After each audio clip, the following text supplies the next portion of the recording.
Et si on faisait de la chimie pour lisser nos impressions 3D? On continue la série sur le post-process des impressions 3D. Aujourd'hui, on essaye de lisser une impression en ABS avec de l'acétone. Mais avant de commencer, bienvenue dans le petit atelier de John. Si vous voulez voir d'autres vidéos sur l'impression 3D et la réalisation de props, n'hésitez pas à vous abonner. En simplifiant beaucoup les choses, l'ABS est un polymère constitué de 3 composants. En appliquant de l'acétone, les liaisons entre eux sont rompues et cela entraîne une dissolution. Et donc, en théorie, ça nous permet de lisser de l'ABS. On reprend le même modèle que pour la vidéo sur le PLA. Et toujours pareil, on fait une pièce témoin et une pièce qu'on va traiter. C'est parti pour le processus. Il est assez simple. On trempe un pinceau dans l'acétone et on badigeonne la pièce avec.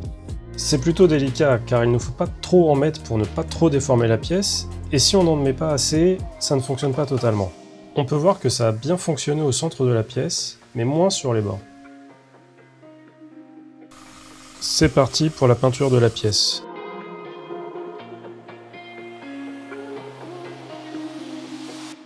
Pour la pièce témoin, le constat est le même, voire pire que celle en PLA de la vidéo précédente. Il y a du mieux avec la pièce lissée avec l'acétone, mais il y a encore des défauts visibles. Honnêtement, je ne m'attendais pas à un super résultat avec cette technique, mais je voulais quand même l'essayer.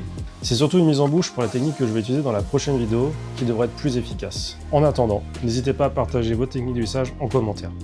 Elles pourraient se retrouver en vidéo à l'avenir. Merci d'avoir regardé cette vidéo, n'hésitez pas à la liker si elle vous a plu. À la prochaine dans l'atelier.